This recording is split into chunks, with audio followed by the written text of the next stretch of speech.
ಗ್ರಹ ಆರಂಭಕ್ಕೆ ಅನುಕೂಲವಾದಂತಹ ನಕ್ಷತ್ರ ಇರ್ಬೋದು, ವಾರ ಇರ್ಬೋದು. ಮೊದಲು ಗ್ರಹಾರಂಭಕ್ಕೆ ಅನುಕೂಲವಾದಂತಹ ವಾರಗಳು. ಯಾಕೆ ಅಂತಂದರೆ ಎಲ್ಲರೂ ರವಿವಾರ ದಿನ ತಮ್ಗೆ ರಜೆ ಇರ್ತದೆ, ಹಾಗಾಗಿ ರವಿವಾರ ದಿನ ಮಾಡಿದ್ರಾಯ್ತು ಅಂತ ಯೋಚನೆ ಮಾಡ್ತಾರೆ. ಏಕಾದಶಿ ಮತ್ತು ಪೂರ್ಣಿಮೆ ಇವೆರಡು ತಿಥಿಗಳು ಸಾಮಾನ್ಯ ಅಂತಾಗತ್ತೆ. ಈಗ ನಾವು ಯಾವುದೇ ಒಂದು ಕಾರ್ಯ ಪ್ರತಿಪದ ದಿನ ಆರಂಭ ಮಾಡಿದರೆ ಅದರಿಂದ ದಾರಿದ್ರ್ಯ ಉತ್ಪನ್ನ ಆಗ್ತದೆ ಅಂತ ಹೇಳ್ತಾರೆ. ನವಮಿ ಅಂತಂದರೆ ಇಲ್ಲಿ ಶಸ್ತ್ರಾಘಾತ. ಅದು 27 ನಕ್ಷತ್ರ ಇದೆ, ಇದರಲ್ಲೆಲ್ಲದನ್ನು ನಾವು ತೆಗೆದುಕೊಳ್ಳಿಕ್ಕೆ ಬರಲ್ಲ. ಹಾಗಾಗಿ ಒಳ್ಳೆಯ ನಕ್ಷತ್ರಗಳು ಅಂದರೆ ಶಿರ, ಪುಷ್ಯ, ಉತ್ತರ, ಕೆಲವೊಂದು ನಕ್ಷತ್ರ ಗ್ರಹಾರಂಭಕ್ಕೆ ಅನುಕೂಲ ಇರ್ತದೆ. ಆದರೂ ಸಹ ನಾವು ಧನಿಷ್ಠ ಪಂಚಕ ಅಂತ ಹೇಳ್ತೀವಿ, ಅದನ್ನು ವಿಶೇಷ ತೊಂದರೆ ಇರಲ್ಲ. ಆದರೂ ಸಹ ಇಲ್ಲಿ ಕಂಬ, ಮನೆ ಹೊಚ್ಚಿಗೆ ಅಂತಂದರೆ ಇವತ್ತಿನ ಕಾಲದಲ್ಲಿ ನಾವು ಸ್ಲ್ಯಾಬ್ ಅಂತ ಹೇಳ್ಬೋದು. ಗ್ರಹಾರಂಭಕ್ಕೆ ಅನುಕೂಲವಾದಂತಹ ಚಾಂದ್ರಮಾನದ ಮಾಸಗಳು. ಇದು ಯಾಕೆ ಚಾಂದ್ರಮಾನ ಹೇಳ್ತಾ ಇದ್ದಾರೆ ಅಂತಂದರೆ, ವಿಶೇಷವಾಗಿ ಕೆಲವೊಂದು ಕಡೆ ಚೈತ್ರ ವೈಶಾಖಾದಿಗಳ ಚೈತ್ರ ಮಾಸದಲ್ಲಿ ಆರಂಭ ಮಾಡುವುದರಿಂದ ರೋಗ ಭಯ ಅಂತ ಹೇಳ್ತಾರೆ. ಇನ್ನೊಂದು ಸೌರಮಾಸದ ಪ್ರಕಾರ, ಸೌರಮಾನದ ಪ್ರಕಾರ ಯಾವ್ಯಾವುದು ಒಳ್ಳೆಯದೀಗ ನೋಡಿದಾಗ ಮೇಷಮಾಸ ಅಂದರೆ ಒಳ್ಳೆಯದು. ಮಾಸ ನಡೀತಾ ಇದ್ದಾಗಲೇ ಚಾಂದ್ರಮಾನದ ಇನ್ನೊಂದು ಮಾಸ ಬಂದಿರ್ತದೆ, ಅಲ್ಲಿ ಅನುಕೂಲ ಅನಾನುಕೂಲ ಅಲ್ಲದೆ ಇರತಕ್ಕಂಥದ್ದು. ಆದರೆ ನಾವು ಯಾವ್ದಾದ್ರು ಒಂದೇ ವೇದಲ್ಲಿ ಹೋಗಿ ಅಂತಂದರೆ ಚರ ಅಂತಂದರೆ ತಿರುಗ್ತಾ ಇರುವಂಥದ್ದು.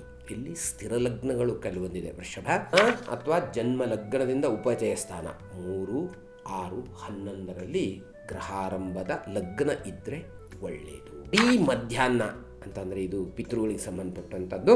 ಆನಂತರ ಸಾಯಂಕಾಲ, ಆನಂತರ ಮಧ್ಯರಾತ್ರಿ. ನನಗೇನೋ ಟೈಮ್ ಇಲ್ಲ, ಸಮಯ ಇಲ್ಲ, ನಾನು ಯಾವುದೋ ಒಂದು ಬೇಗ ಮಾಡ್ತೀನಿ ಅಥವಾ ಮುಗಿಸಾಕೆ ಹೋದ್ರಾಯ್ತು, ಹಾಗೆ ಮಾಡಲಿಕ್ಕೆ ಹೋಗಬೇಡಿ. ಈ ಸಂಚಿಕೆಯಿಂದ ಆರಂಭಿಸಿ ಧಾರ್ಮಿಕ ಸಲಹೆಗಳನ್ನು ತೆಗೆದುಕೊಳ್ಳೋಣ ಅಂತ. ಅದೇ ರೀತಿಯಾಗಿ ಮಕ್ಕಳಿಂದವ ಬುದ್ಧಿ ವಿವರ್ಧನ ಕಾರ್ತಿಕೇಯ ಸ್ತೋತ್ರ ಅಂತ ಒಂದಿದೆ. ಅಂತಂದರೆ ಇದನ್ನು ಮಕ್ಕಳ ಹತ್ರ ಬೆಳಿಗ್ಗೆ ಮತ್ತು ಸಾಯಂಕಾಲ. ನಂತರ ಬಾಲ ಸರಸ್ವತಿ ಅಂತ ಒಂದು ಜಪ ಪೂಜೆ ಇದೆ. ಮುಂದಿನ ಸಂಚಿಕೆಯಲ್ಲಿ ವಾಸ್ತು ಮಂಡಲ ದೇವತೆಗಳು ಅಂತಂದರೆ ಇಲ್ಲಿ ನಾನು ನಿಮ್ಗೆ ಹೇಳಿದ್ನಲ್ವ, ವಾಸ್ತು ಪುರುಷ ನಿರ್ಮಾಣ ಕಾಲದಲ್ಲಿ ಆಗಿರುವಂಥ ಒಂದು ಘಟನೆ. ನಮಸ್ತೆ ವೀಕ್ಷಕರೇ, ನಾನು ನಿಮ್ಮ ಓಂಕಾರ್ ಗುರೂಜಿ. ವಾಸ್ತು ನಿರ್ಣಯ ಎನ್ನುವ ಚಾನಲ್ಗೆ ತಮಗೆಲ್ಲ ಸ್ವಾಗತ. ಹಿಂದಿನ ಸಂಚಿಕೆಯಲ್ಲಿ ಅನುಕೂಲವಾದಂತಹ ಕೆಲವೊಂದು ವಿಷಯಗಳ ಬಗ್ಗೆ ಚರ್ಚೆ ಮಾಡ್ತಾ ಬಂದಿದ್ವಿ. ಅದೇ ರೀತಿಯಾಗಿ ಇವತ್ತು ಗ್ರಹ ಆರಂಭಕ್ಕೆ ಅನುಕೂಲವಾದಂತಹ ನಕ್ಷತ್ರ ಇರ್ಬೋದು, ವಾರ ಇರ್ಬೋದು, ತಿಥಿ ಇರ್ಬೋದು, ಈ ರೀತಿಯಾಗಿ ಇದು ಯಾವುದನ್ನು ನಾವು ಯಾವ ದಿನವನ್ನು ಹೇಗೆ ಆಯ್ಕೆ ಮಾಡಬೇಕು ಎನ್ನುವುದನ್ನು ನಾನು ಈ ಉದಾಹರಣೆಗಳ ಮುಖಾಂತರವಾಗಿ ನಿಮಗೆ ತಿಳಿಸ್ತಾ ಹೋಗ್ತೇನೆ, ನೋಡ್ತಾ ಹೋಗಿ.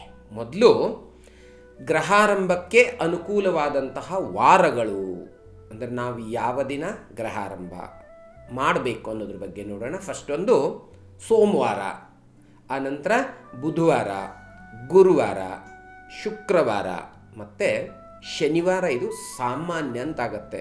ಯಾಕೆ ಅಂತಂದರೆ ಎಲ್ಲರೂ ರವಿವಾರ ದಿನ ತಮ್ಗೆ ರಜೆ ಇರ್ತದೆ, ಹಾಗಾಗಿ ರವಿವಾರ ದಿನ ಮಾಡಿದ್ರಾಯ್ತು ಅಂತ ಯೋಚನೆ ಮಾಡ್ತಾರೆ. ವೀಕ್ಷಕರೇ, ಇಲ್ಲಿ ರವಿವಾರ ವಿಶೇಷವಾಗಿ ಅಗ್ನಿಭಯ ಅಂತ ಇರುತ್ತೆ ಎಲ್ಲ ಕಾರ್ಯಗಳಲ್ಲಿ ಈ ರೀತಿಯಾದ ಆರಂಭದಲ್ಲಿ.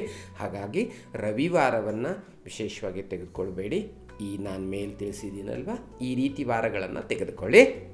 ಅದೇ ರೀತಿಯಾಗಿ ಪುನಃ ಗ್ರಹ ಆರಂಭಕ್ಕೆ ಅನುಕೂಲವಾದಂತಹ ತಿಥಿಗಳು ಯಾವುದು, ಪಾಡ್ಯ, ಬಿದಿಗೆ ಹೀಗೆಲ್ಲ ಇದೆಯಲ್ವ, ಅದರಲ್ಲಿ ಅನುಕೂಲವಾದ ತಿಥಿ ಅಂತಂದರೆ ಮೊದಲನೇದು ದ್ವಿತೀಯ ತಿಥಿ, ಆನಂತರ ತೃತೀಯ, ಪಂಚಮಿ, ಷಷ್ಠಿ, ಸಪ್ತಮಿ, ದಶಮಿ, ದ್ವಾದಶಿ, ತ್ರಯೋದಶಿ. ಇವು ಆಯ್ಕೆಗೆ ಒಳ್ಳೆಯ ತಿಥಿಗಳು. ಅದೇ ರೀತಿಯಾಗಿ ಏಕಾದಶಿ ಮತ್ತು ಪೂರ್ಣಿಮೆ ಇವೆರಡು ತಿಥಿಗಳು ಸಾಮಾನ್ಯ ಅಂತಾಗತ್ತೆ. ಅದೇ ರೀತಿಯಾಗಿ ಇಲ್ಲಿ ನೋಡಿ, ಇಷ್ಟು ನಾನು ಒಟ್ಟು 15 ತಿಥಿಗಳಿದೆ. ಇದರಲ್ಲಿ ಅನುಕೂಲವಲ್ಲದ ತಿಥಿಗಳು ಮತ್ತು ಅದರದ್ದು ರಿಸಲ್ಟನ್ನು ಹೇಳಿಡ್ತೀನಿ. ಯಾಕೆಂತಂದರೆ ನಾನಿಲ್ಲಿ ನಿಮಗೆ ಒಳ್ಳೆಯ ನಕ್ಷತ್ರಗಳನ್ನು ಮಾತ್ರ ಬರೆದಿರ್ತೇನೆ. ಯಾಕೆ ಅಂತಂದರೆ ಬಾಕಿ ಇದನ್ನು ನಾವು ಬಿಟ್ಬಿಟ್ರಾಯ್ತು, ಅದರಲ್ಲಿ ವಿಶೇಷ ಇಲ್ಲ. ಆದರೆ ಅನುಕೂಲವಲ್ಲದ ತಿಥಿಗಳನ್ನು ಹೇಳಿರ್ತೀನಿ. ಈಗ ನಾವು ಯಾವುದೇ ಒಂದು ಕಾರ್ಯ ಪ್ರತಿಪದ ದಿನ ಆರಂಭ ಮಾಡಿದರೆ ಅದರಿಂದ ದಾರಿದ್ರ್ಯ ಉತ್ಪನ್ನ ಆಗ್ತದೆ ಅಂತ ಹೇಳ್ತಾರೆ. ಆನಂತರ ಚತುರ್ಥಿ ತಿಥಿ, ಇದು ಧನಹರಣ. ಆನಂತರ ಅಷ್ಟಮಿ ತಿಥಿ, ಏನೋ ಜಗಳ ಮನಸ್ತಾಪಾದಿಗಳು ಬರ್ತದೆ ಅಂತ. ಆನಂತರ ನವಮಿ, ನವಮಿ ಅಂತಂದರೆ ಇಲ್ಲಿ ಶಸ್ತ್ರಾಘಾತ ಅಂತ ಹೇಳ್ತೀವಿ, ಹಾಗಾಗಿ ನವಮಿ ತಿಥಿನೂ ವರ್ಜ್ಯ, ಬೇಡ ಅಂತ ಹೇಳ್ತೀವಿ. ಹಾಗೆ ಚತುರ್ದಶಿ ಪತ್ನಿ ಹಾಗೂ ಪುತ್ರಾದಿ ನಾಶ ಅಂತ ಹೇಳ್ತಾರೆ, ಸೊ ಇದು ಬೇಡ. ಆನಂತರ ಅಮಾವಾಸ್ಯೆ, ವಿಶೇಷವಾಗಿ ರಾಜಭಯ, ಅಧಿಕಾರಿ ವರ್ಗ ಭಯ, ಹೀಗೆಲ್ಲ ವಿಶೇಷವಾಗಿ ಫಲಶ್ರುತಿಯಲ್ಲಿ ಹೇಳೋದ್ರಿಂದಾಗಿ ಈ ತಿಥಿಗಳನ್ನು ವರ್ಜ್ಯ ಮಾಡಿ ತೆಗೆದುಕೊಳ್ಬೇಡಿ. ಅದೇ ರೀತಿಯಾಗಿ ಅನುಕೂಲವಾದ ನಕ್ಷತ್ರಗಳು ಯಾವುದು, ಒಟ್ಟು 27 ನಕ್ಷತ್ರ ಇದೆ, ಇದರಲ್ಲೆಲ್ಲದನ್ನು ನಾವು ತೆಗೆದುಕೊಳ್ಳಿಕ್ಕೆ ಬರಲ್ಲ. ಹಾಗಾಗಿ ಒಳ್ಳೆಯ ನಕ್ಷತ್ರಗಳು ಅಂದರೆ, ಇದು ನಾನು ಒಳ್ಳೆಯ ನಕ್ಷತ್ರ ಅಂತ ಬರೆದಿರ್ತೇನೆ, ಪುನಃ ನಾವು ಭೂಮಿ ಪೂಜೆಯನ್ನು ಮಾಡುವಾಗ ನಮಗೆ ಅನುಕೂಲವಾದ ನಕ್ಷತ್ರ, ನಾನು ಹಿಂದೆ ಹೇಳಿದ್ನಲ್ವ, ನಮಗೆ ಅನುಕೂಲವಾದ ನಕ್ಷತ್ರವನ್ನು ತೆಗೆದುಕೊಳ್ಬೇಕು. ಇದರಲ್ಲಿ ಒಳ್ಳೊಳ್ಳೆ ನಕ್ಷತ್ರಗಳು ಯಾವುದು ಅನ್ನೋದನ್ನು ನೋಡೋಣ. ಅಶ್ವಿನಿ, ರೋಹಿಣಿ, ಮೃಗಶಿರ, ಪುಷ್ಯ, ಉತ್ತರ, ಹಸ್ತ, ಉತ್ತರಾಷಾಢ, ಉತ್ತರ ಭಾದ್ರಪದ ಹಾಗೂ ರೇವತಿ, ಇವು ಒಳ್ಳೆ ನಕ್ಷತ್ರಗಳು ಅಂತ ಹೇಳ್ತೀವಿ. ಅದೇ ನಕ್ಷತ್ರವಾಗಿ ಸಾಮಾನ್ಯವಾಗಿ ಒಂದು ವೇಳೆ ಈ ಯಾವುದೇ ನಕ್ಷತ್ರಗಳು ನಮ್ಗೆ ಅನುಕೂಲ ಆಗಿಲ್ಲ, ಏನೋ ಒಂದು ಸಮಸ್ಯೆ ಇತ್ತು ಅಂತಂದರೆ ಈ ಸಾಮಾನ್ಯ ನಕ್ಷತ್ರಗಳನ್ನು ಸಹ ನಾವು ತೆಗೆದುಕೊಳ್ಬೋದು. ಅದರಲ್ಲಿ ಪುನರ್ವಸು, ಚಿತ್ರ, ಸ್ವಾತಿ, ಮೂಲ, ಶ್ರವಣ, ಧನಿಷ್ಠ ಈ ನಕ್ಷತ್ರಗಳನ್ನು ಸಹ ತೆಗೆದುಕೊಳ್ಳಬಹುದು. ಅದೇ ರೀತಿಯಾಗಿ ಇಲ್ಲಿ ನೋಡಿ, ನಾವು ಒಳ್ಳೆಯ ನಕ್ಷತ್ರ, ಸಾಮಾನ್ಯ ನಕ್ಷತ್ರ ಎಂದು ಹೇಳಿರ್ತೀನಿ. ಇವುಗಳಲ್ಲಿ ಕೆಲವೊಂದು ನಕ್ಷತ್ರ ಗ್ರಹಾರಂಭಕ್ಕೆ ಅನುಕೂಲ ಇರ್ತದೆ, ಆದರೂ ಸಹ ನಾವು ಧನಿಷ್ಠ ಪಂಚಕ ಅಂತ ಹೇಳ್ತೀವಿ. ಅದನ್ನು ವಿಶೇಷವಾಗಿ ನಾವು ಈ ವಿಷಯಕ್ಕೆ ಅದು ತೆಗೆದುಕೊಳ್ಳುವಂಥದ್ದಲ್ಲ, ಆದರೂ ಸಹ ಇಲ್ಲಿ ಧನಿಷ್ಠ ಪಂಚಕ ಬರುವಂಥ ನಕ್ಷತ್ರಗಳು, ಅದನ್ನು ನಾನು ಸೂಚನೆಯಲ್ಲಿ ತಿಳಿಸಿರ್ತೇನೆ ನೋಡಿ. ಅದು ಯಾವ್ಯಾವುದು ಅಂತಂದರೆ ವಿಶೇಷವಾಗಿ ಧನಿಷ್ಠ, ಶತಭಿಷ, ಪೂರ್ವಭಾದ್ರಪದ, ಉತ್ತರಭಾದ್ರಪದ ಹಾಗೂ ರೇವತಿ, ಇವು ಧನಿಷ್ಠ ಪಂಚಕಗಳು ಅಂತ ಹೇಳ್ತೀವಿ. ಈ ನಕ್ಷತ್ರಗಳು ನಾನು ಮೇಲೆ ತಿಳಿಸಿದ್ದೇನೆ, ಆದರೂ ಸಹ ನೀವು ಬಾಕಿದಕ್ಕೆ ತೆಗೆದುಕೊಳ್ಳಿಕ್ಕೆ ತೊಂದರೆ ಇರಲ್ಲ. ಆದರೂ ಸಹ ಇಲ್ಲಿ ಕಂಬ, ಮನೆ ಹೊಚ್ಚಿಗೆ ಅಂತಂದರೆ ಇವತ್ತಿನ ಕಾಲದಲ್ಲಿ ನಾವು ಸ್ಲ್ಯಾಬ್ ಅಂತ ಹೇಳ್ಬೋದು, ಆ ಒಂದು ವಿಷಯದಲ್ಲಿ. ಆನಂತರ ಪ್ರಧಾನ ಬಾಗಿಲು ಚೌಕಟ್ಟನ್ನು ಕುಂಡ್ರಿಸುವ ವೇಳೆಯಲ್ಲಿ ಈ ನಕ್ಷತ್ರಾದಿಗಳನ್ನು ತೆಗೆದುಕೊಳ್ಳಬೇಡಿ, ಧನಿಷ್ಠ ಪಂಚಕಗಳಲ್ಲಿ ಬರುವಂಥದ್ದು. ಇದರ ಹೊರತಾಗಿ ನಿಮಗೆ ಅನುಕೂಲವಾದಂತಹ ಮೇಲಿನ ಯಾವುದೇ ನಕ್ಷತ್ರವನ್ನು ತೆಗೆದುಕೊಳ್ಬಹುದು. ವೀಕ್ಷಕರೇ, ಈಗ ವಾರ, ತಿಥಿ, ನಕ್ಷತ್ರ ಇದು ಆದಮೇಲೆ ಗ್ರಹಾರಂಭಕ್ಕೆ ಅನುಕೂಲವಾದಂತಹ ಚಾಂದ್ರಮಾನದ ಮಾಸಗಳು. ಇದು ಯಾಕೆ ಚಾಂದ್ರಮಾನ ಹೇಳ್ತಾ ಇದ್ದಾರೆ ಅಂತಂದರೆ, ವಿಶೇಷವಾಗಿ ಕೆಲವೊಂದು ಕಡೆ ಚೈತ್ರ ವೈಶಾಖಾದಿಗಳನ್ನು ಬಳಸ್ತಾರೆ, ಕೆಲವೊಂದು ಕಡೆ ಮೇಷ ವೃಷಭಾದಿಗಳನ್ನು ಬಳಸ್ತಾರೆ. ಇದು ಚೈತ್ರ ವೈಶಾಖಾದಿ ಇದೆಯಲ್ವ, ಇದು ಚಾಂದ್ರಮಾನದ ಪ್ರಕಾರ. ಮೇಷ ವೃಷಭ ಮಿಥುನ ಇವುಗಳು ಸೌರಮಾನದ ಪ್ರಕಾರ. ಹಾಗಾಗಿ ನಾವು ಬಳಸುವಂತೆ ಚಾಂದ್ರಮಾನದ ಪ್ರಕಾರ ಯಾವ ಮಾಸಗಳು ನಮಗೆ ಒಳ್ಳೆಯದು ಅಂತ ನೋಡಿದಾಗ ವೈಶಾಖ, ಶ್ರಾವಣ, ಕಾರ್ತೀಕ, ಮಾರ್ಗಶೀರ್ಷ ಮತ್ತು ಪಾಲ್ಗುಣ ಮಾಸ, ಇವು ಚಾಂದ್ರಮಾನದ ಪ್ರಕಾರ ಒಳ್ಳೆಯ ಮಾಸಗಳು. ಆನಂತರ ಇಲ್ಲಿ ನೋಡಿ, ಪುನಃ ಇಲ್ಲಿ ಅನುಕೂಲ ಅಲ್ಲದ ಮಾಸಗಳು, ಅದನ್ನು ಒಂಚೂರು ನೋಡ್ಬಿಡುವ. ಚೈತ್ರ ಮಾಸದಲ್ಲಿ ಆರಂಭ ಮಾಡುವುದರಿಂದ ರೋಗ ಭಯ ಅಂತ ಹೇಳ್ತಾರೆ. ಆಷಾಢ ಮಾಸದಲ್ಲಿ ನಾನಾ ವಿಧವಾದಂತಹ ವಸ್ತುರತ್ನಾದಿ ಹಾನಿ ಹಾಗೆ ಬರ್ತಾ ಇದೆ. ಹಾಗಾಗಿ ಜ್ಯೇಷ್ಠ ಮಾಸದಲ್ಲಿ ಮೃತ್ಯು ಸದೃಶವಾದಂತಹ ಕಷ್ಟ, ಹಾಗಾಗಿ ಆ ಮಾಸದಲ್ಲಿ ಮಾಡಬೇಡಿ. ಆನಂತರ ಆಶ್ವೀಜ ಮಾಸ, ಆಶ್ವೀಜ ಮಾಸದಲ್ಲಿ ಕಲಹ, ಜಗಳ ಈ ರೀತಿಯಾದ ಘಟನೆಗಳಾಗ್ತದೆ ಅಂತ ಹೇಳ್ತಾರೆ. ಆನಂತರ ಪೌಷ್ಯ ಮಾಸ, ಪೌಷ್ಯ ಮಾಸದಲ್ಲಿ ಕಳ್ಳಕಾಕರ ಭಯ ಅಂತ ಹೇಳ್ತೀವಿ. ಆನಂತರ ಮಾಘ ಮಾಸ, ಅಗ್ನಿ ಭಯ. ಹೀಗೆ ಈ ರೀತಿಯಾದಂಥ ಅನುಕೂಲವಲ್ಲದ ಮಾಸಗಳನ್ನು ತೆಗೆದುಕೊಳ್ಬೇಡಿ. ಅದೇ ರೀತಿಯಾಗಿ ಇಲ್ಲಿ ನಾವು ಇನ್ನೊಂದು ಸೌರಮಾಸದ ಪ್ರಕಾರ, ಸೌರಮಾನದ ಪ್ರಕಾರ ಯಾವ್ಯಾವುದು ಒಳ್ಳೆಯದೀಗ ನೋಡಿದಾಗ ಮೇಷಮಾಸ ಅಂದರೆ ಒಳ್ಳೆಯದು. ಆದ ನಂತರ ವೃಷಭ ಮಾಸ ಧನವೃದ್ಧಿ, ಇದು ಒಳ್ಳೆಯದು. ಅದಾದ ನಂತರ ಕರ್ಕ ಮಾಸ ಅಂದರೆ ಇದು ಸಹ ಶುಭ. ಆನಂತರ ಸಿಂಹ ಮಾಸ ಒಳ್ಳೆಯದು. ಆನಂತರ ತುಲಾಮಾಸ ಸೌಖ್ಯಪ್ರದ, ಇದು ಒಳ್ಳೆಯದು. ಆನಂತರ ವೃಶ್ಚಿಕ ಮಾಸ ಧನಧಾನ್ಯಾದಿ ವೃದ್ಧಿ ಅಂತ ಹೇಳ್ತಾರೆ, ಇದು ಒಳ್ಳೆಯದು. ಅದಾದ ನಂತರ ಕುಂಭ ಮಾಸ ರತ್ನಾದಿ ಲಾಭ. ಹಾಗೆ ಇವು ಸೌರಮಾನದ ಪ್ರಕಾರ ಈ ಮಾಸಗಳಲ್ಲಿ ಇಲ್ಲೂ ನಿಮಗೆ ಪುನಃ ಕನ್ಫ್ಯೂಸ್ ಆಗ್ಬೋದು. ಚಾಂದ್ರಮಾನ ಸೌರಮಾನ, ಯಾಕೆಂದರೆ ಕೆಲವೊಂದು ಚಾಂದ್ರಮಾನ ನಡೀತಾ ಸೌರಮಾನದ ಮಾಸ ನಡೀತಾ ಇದ್ದಾಗಲೇ ಚಾಂದ್ರಮಾನದ ಇನ್ನೊಂದು ಮಾಸ ಬಂದಿರ್ತದೆ, ಅಲ್ಲಿ ಅನುಕೂಲ ಅನಾನುಕೂಲ ಅಲ್ಲದೆ ಇರತಕ್ಕಂಥದ್ದು. ಆದರೆ ನಾವು ಯಾವ್ದಾದ್ರು ಒಂದೇ ವೇದಲ್ಲಿ ಹೋಗಿ ಒಂದೇ ಚಾಂದ್ರಮಾನ ಅನುಸರಿಸ್ತೀರ ಚಾಂದ್ರಮಾನದ ಪ್ರಕಾರ ತಗೊಳ್ಳಿ, ಸೌರಮಾನವನ್ನು ಅನುಸರಿಸ್ತೀರಂದರೆ ಸೌರಮಾನದ ಪ್ರಕಾರ ತಗೊಳ್ಳಿ, ಆಯಿತಾ. ಅದಾದ ನಂತರ ಇಲ್ಲಿ ನಾವು ಗ್ರಹವನ್ನು ಆರಂಭ ಮಾಡುವಾಗ ಚರ ಲಗ್ನವನ್ನು ಮತ್ತು ಚರ ನವಾಂಶವನ್ನು ಬಿಡಬೇಕು. ಯಾಕೆ ಅಂತಂದರೆ ಚರ ಅಂತಂದರೆ ತಿರುಗ್ತಾ ಇರುವಂಥದ್ದು. ಇಲ್ಲಿ ಸ್ಥಿರ ಲಗ್ನಗಳು ಕೆಲವೊಂದಿದೆ, ವೃಷಭ, ಸಿಂಹ, ಕುಂಭ, ಇವೆಲ್ಲ ಸ್ಥಿರ ಲಗ್ನಗಳು. ಹಾಗಾಗಿ ನಾವು ಮ್ಯಾಕ್ಸಿಮಮ್ ಸ್ಥಿರ ಲಗ್ನವನ್ನೇ ತೆಗೆದುಕೊಳ್ಬೇಕು, ಚರ ಲಗ್ನವನ್ನು ಇಲ್ಲಿ ಬಿಡಬೇಕು ಅಂತ ಹೇಳ್ತೀವಿ. ಅದೇ ರೀತಿಯಾಗಿ ಉಪಚಯ ಸ್ಥಾನದಲ್ಲಿ ಕರ್ತನ ಅಥವಾ ಜನ್ಮ ಲಗ್ನದಿಂದ ಉಪಚಯ ಸ್ಥಾನ 3, 6, 11ರಲ್ಲಿ ಗ್ರಹಾರಂಭದ ಲಗ್ನ ಇದ್ದರೆ ಒಳ್ಳೆಯದು ಅಂತ ಹೇಳ್ತೀವಿ. ಆನಂತರ ಗ್ರಹಾರಂಭದ ಲಗ್ನದ ಅಷ್ಟಮ ಸ್ಥಾನದಲ್ಲಿ ಯಾವುದೇ ಗ್ರಹ ಇರಬಾರ್ದು, ಅಂದರೆ ಗ್ರಹ ಇಲ್ಲದೆ ಇರೋದೇ ಒಳ್ಳೆಯದು. ಇದನ್ನು ನಾವು ಗ್ರಹಾರಂಭವನ್ನು ಯಾವಾಗ ಮಾಡಬಾರ್ದು ಅನ್ನೋದು ಒಂದು ಮುಖ್ಯವಾಗಿರ್ತದೆ. ಸರಿ ಮಧ್ಯಾಹ್ನ ಅಂತಂದರೆ ಇದು ಪಿತೃಗಳಿಗೆ ಸಂಬಂಧಪಟ್ಟಂಥದ್ದು, ಆನಂತರ ಸಾಯಂಕಾಲ, ಆನಂತರ ಮಧ್ಯರಾತ್ರಿ. ನನಗೇನೋ ಟೈಮ್ ಇಲ್ಲ, ಸಮಯ ಇಲ್ಲ, ನಾನು ಯಾವುದೋ ಒಂದು ಬೇಗ ಮಾಡ್ತೀನಿ ಅಥವಾ ಮುಗಿಸಾಕಿ ಹೋದ್ರಾಯ್ತು, ಹಾಗೆ ಮಾಡಲಿಕ್ಕೆ ಹೋಗಬೇಡಿ. ಈ ನಾನು ಹೇಳಿದಂತಹ ಸಮಯವನ್ನು ಬಿಟ್ಟು ಅನುಕೂಲವಾದಂತಹ ಸಮಯದಲ್ಲಿ ಒಳ್ಳೆಯ ಸಮಯವನ್ನು ಆಯ್ಕೆ ಮಾಡಿ ಮಾಡೋದು ಒಳ್ಳೆಯದು. ವೀಕ್ಷಕರೇ, ಈಗ ನಾವು ಪಟ್ಟಣದಲ್ಲೋ ಅಥವಾ ಗ್ರಾಮಾಂತರ ಭಾಗದಲ್ಲೋ ಒಂದು ಜಾಗವನ್ನು ಮನೆ ಕಟ್ಟಲಿಕ್ಕೆ ಅದಕ್ಕೋಸ್ಕರವಾಗಿ ಒಂದು ಸೈಟು ಅಥವಾ ಜಾಗವನ್ನು ತೆಗೆದುಕೊಂಡಾಯಿತು.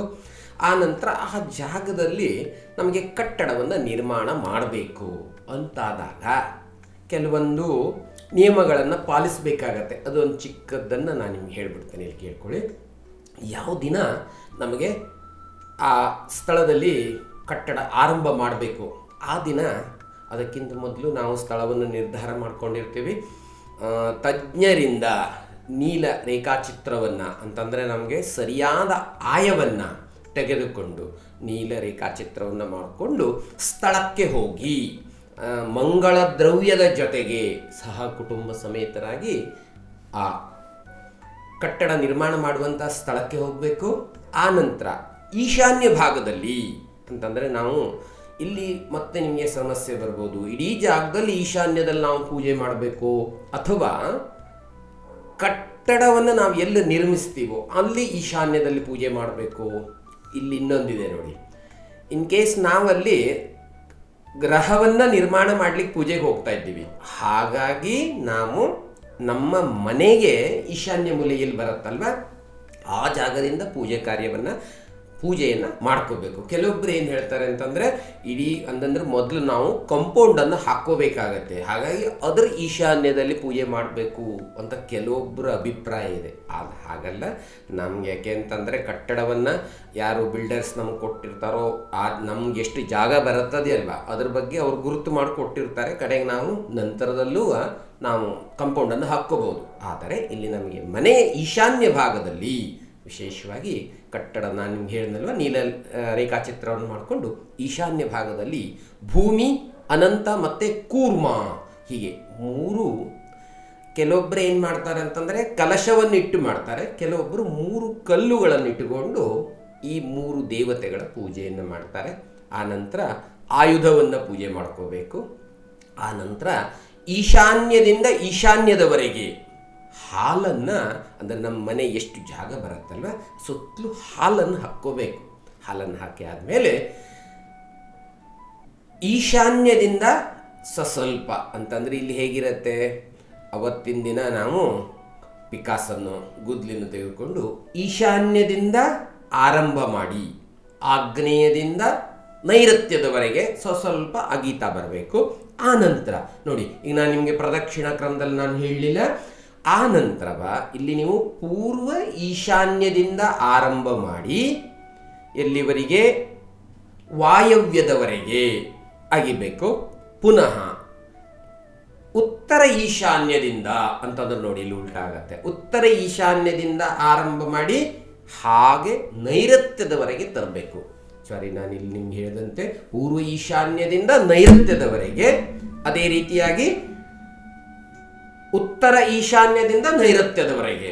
ಯಾಕೆಂತಂದ್ರೆ ಇಲ್ಲಿ ವಾಸ್ತುಶಾಸ್ತ್ರದ ಪ್ರಕಾರ ನೈಋತ್ಯ ಭಾಗ ಎತ್ತರದಲ್ಲಿ ಇರಬೇಕು ಮತ್ತು ವಜ್ಜೆ ಇರಬೇಕು ಅನ್ನೋದೊಂದು ನಮ್ಮ ವಾಸ್ತುವಿನ ಹೇಳಿಕೆಯಂತೆ ಎರಡೂ ಕಡೆಯಿಂದನೂ ನೈಋತ್ಯದವರೆಗೆ ಅಗದು ಆ ನಂತರ ಎಲ್ಲ ಮಣ್ಣನ್ನು ತೆಗೆದು ದಕ್ಷಿಣ ಅಥವಾ ನೈಋತ್ಯ ಭಾಗದಲ್ಲಿ ಹಾಕಿ ಆ ನಂತರ ಮೊದಲನೇ ಕಂಬವನ್ನು ನೈಋತ್ಯದಿಂದಲೇ ಆರಂಭ ಮಾಡಬೇಕು.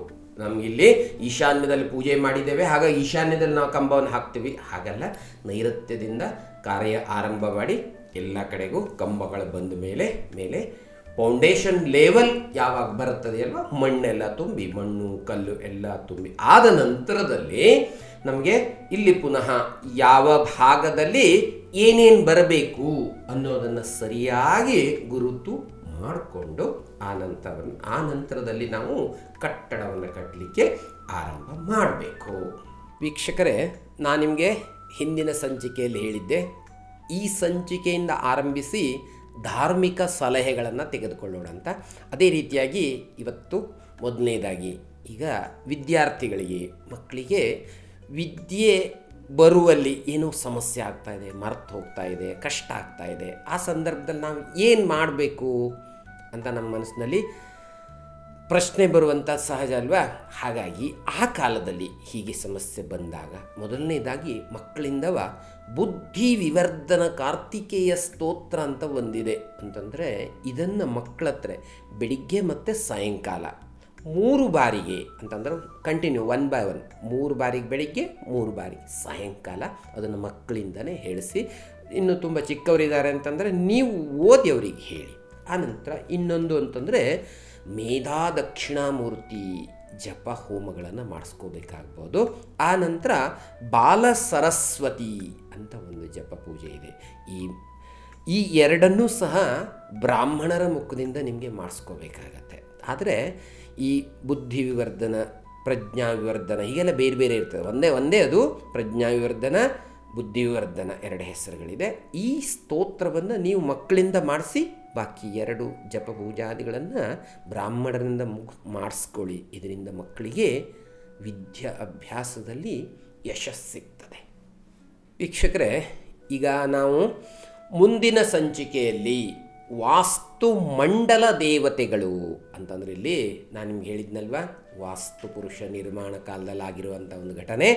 ಆ ವಾಸ್ತು ಪುರುಷನ ಮೇಲೆ ಆಸೀನರಾದಂತಹ ದೈತ್ಯದಾನವರು ಅಂತಂದ ದೇವತೆಗಳು ಮತ್ತು ರಾಕ್ಷಸರು ಅಂತ ಹೇಳಿದ್ನಲ್ವ, ಆ 53 ದೇವತೆಗಳ ಬಗ್ಗೆ ನಾವಿಲ್ಲಿ ಹೇಳ್ತೀವಿ ನೋಡಿ. ವಾಸ್ತುದಲ್ಲಿ ಎಲ್ಲಿ ಯಾವ ಭಾಗದಲ್ಲಿ ಏನೇನು ಬರಬೇಕು ಅಂತ ಹೇಳ್ತೀವಲ್ವ, ಇದು ಈ ವಾಸ್ತು ಮಂಡಲ ದೇವತೆಗಳ ಬಗೆಗೆ ತಿಳಿದುಕೊಳ್ಳುವಾಗ ನಮಗೆ ಆವಾಗ ಗೊತ್ತಾಗುತ್ತೆ, ಓಹೋ ಈ ದೇವತೆಗಳ ಇರುವಂಥ ಜಾಗದಲ್ಲಿ ಮನೆಯ ಈ ಭಾಗ ಬರಬೇಕು ಅನ್ನೋದು ಇಲ್ಲಿ ನಿಮಗೆ ಮುಂದಿನ ಸಂಚಿಕೆಯಲ್ಲಿ ನಾವು ತಿಳ್ಕೊಳ್ಳೋಣ.